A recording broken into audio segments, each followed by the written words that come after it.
guys. Hey. Oh my god, here we are finally. Hey Luke, welcome to my podcast. Leanne, thanks for having me. This is OneStar. OneStar. We talk about Yelp reviews. Any review really, if you have any reviews, send us, but mostly Yelp reviews. But Luke, introduce yourself to the people. My name is Luke. I'm Leanne's best friend. That's the only reason I agreed. I told him that so that he would come onto my podcast. Now I'm angry. Cheers to lies. To lies and friendships built off of them. So Yelp is a great thing. It's like one of those things where you can get on there. There's like amusement parks on there now that I saw. Piano movers. I didn't even... Sure, piano movers. I needed one recently. That's great. Yeah, Yelp is good for that. But amazing things. But there's also this thing where people are using it to be kind of like online bullies. Yeah, it's a little bit degrading. Doesn't that suck? It's critical in a way that I'm not in favor of. And it's kind of like you can do it without showing who you are. Really, in real life, you can make up a name like C. Clark Mason. Let's talk about what we like about spots, what we'd like to improve about spots. Exactly. Let's not, I don't know, like... I didn't like the way she said hello. I'm gonna tell her next time she should have a better haircut. That's exactly what I feel like it's turned into, right? Get a better haircut. I guess we should probably start out by saying we're not affiliated with Yelp. Not affiliated with Yelp. I don't want to get sued. Or the stars. Or the stars. This is Luke's first time, obviously, on the podcast. I'm sure virgin to OneStar. Yes. No, you're not a first time using the app, though. First time using Yelp? Yeah. I'm a veteran. Veteran. Oh, or what they call, right, the elite. If you do more than, I think, like 100 Yelps. The place but let's talk French. Let's talk French. Do you want to introduce this place? This place is called Monsieur Marcel's. Now, if you are familiar with LA, there's a place called The Grove, which is pretty much like a huge, what would you call it? Outdoor shopping mall / social club. It's mostly not for anybody. I feel like there is a specific type of people that go to this place because it's kind of fancy, right? Mm-hmm. It's called The Grove. I know, it just sounds like it should have hedges all around it. Like, people shouldn't be allowed in. Like a VIP situation. Yeah, like a VIP situation. I totally feel that way. Everybody there drinks sparkling vase. Yeah. And their dogs drink sparkling vase. Like, they don't even have... Their dogs valeted. Their dogs valeted to The Grove. Oh, you know what? I forgot we should introduce them. This is our Star of the Day. Let's harmonize it. This is our Star of the Day. Wow, you killed that. This review comes from Raul. No, are we saying Raul? Oh, this isn't their name? No, it's not Raul. I just made You just made that name up. I went with Raul. It's not from Raul, though. Oh my god. Yeah, we also don't say names because we don't want to get sued, but this guy or girl's name is definitely not Raul. Luke is just amazing. It's far off. I got to satisfy my raclette craving here. Somewhat. It was okay. Just okay. This review is more for the owners / management to address the guy in charge of the raclette cheese.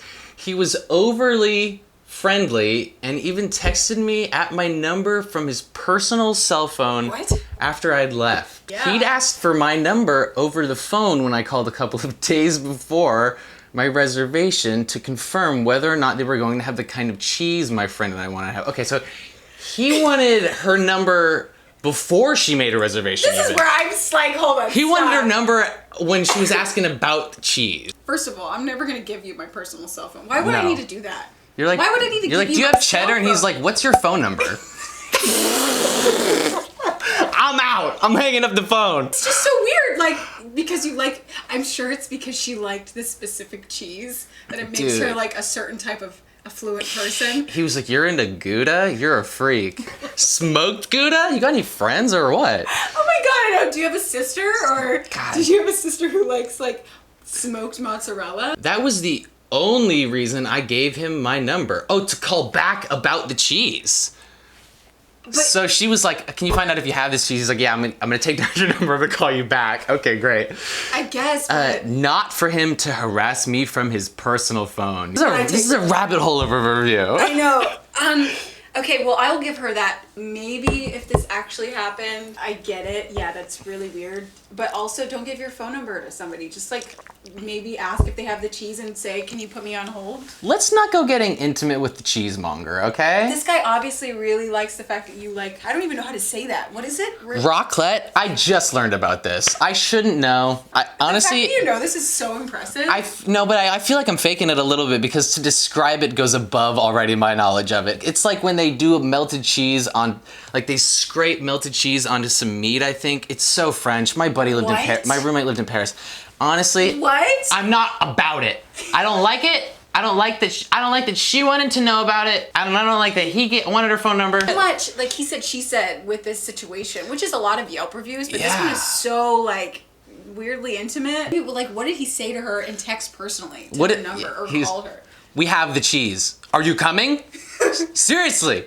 Why aren't you here yet? I told you we have it. I know, like, are you blowing me off? What I'm saying, it's like you're putting into context that this guy said something to you, but you didn't say what it was. I feel like I wish you would have said something else. But I think we should go dive into Raul's profile. So what you do is, if you really want to know if the place is actually shitty or Usually it doesn't. it usually isn't. It's the people that are usually People and not rocking so, raclette. This is her profile, Raul's profile. Okay, Raul's profile is a mess of OneStars. Immediately, you could see like it's like boom, boom, boom. Trader Joe's. Straight down the line. No, there isn't a one-star Trader Joe's in the universe. There, but I love Trader Joe's. Oh, it's like when you sneeze or something and you just try to continue.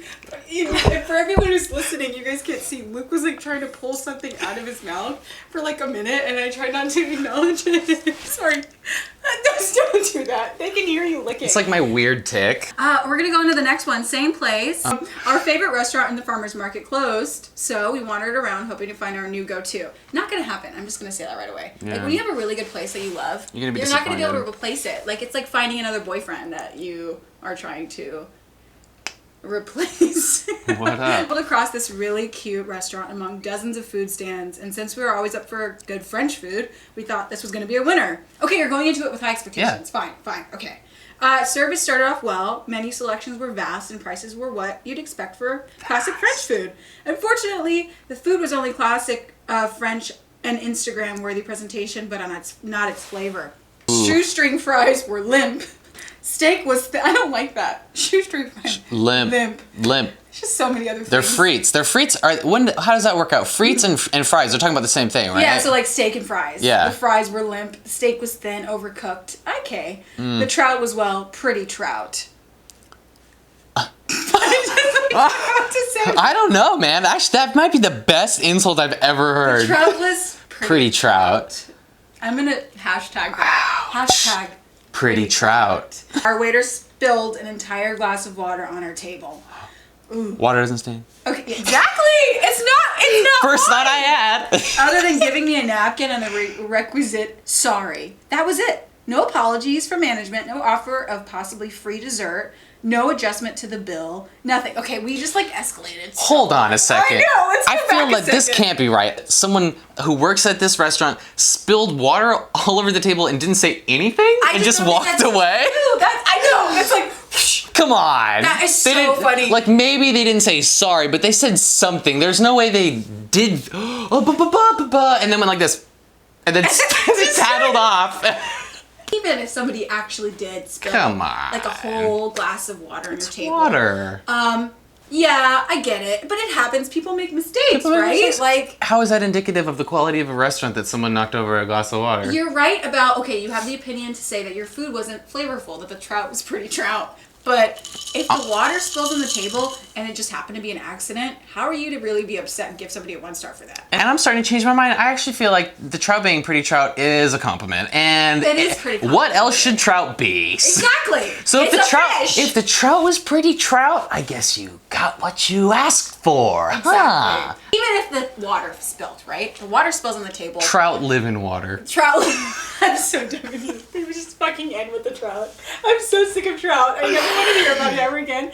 I think that maybe you could have sent back the food and said, hey, this wasn't as great. Maybe I could get something else. Mm-hmm. And then maybe they would have been like, great, let's give you a dessert. Sorry you didn't like it. All right, whatever. Let's crisp up those frites. And let's untrout this trout, I guess. Yeah, let's just make it a steak or make it another type of fish. A tilapia. A tilapia. That's how I have to say tilapia. Like, That's how the French say it too. Tilapia. Well, anyways, guys, this was so much fun. I really appreciate you having me on. I really am so glad that you're here, and we're gonna have Luke back. I feel like I didn't deserve it. You don't totally deserve it. I don't know.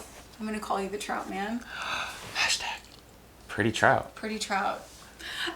Thanks for tuning in to OneStar. Please like, subscribe, and send us your Yelps if you have any OneStar Yelps that you think are so funny. They don't have to be from LA. They can be from anywhere.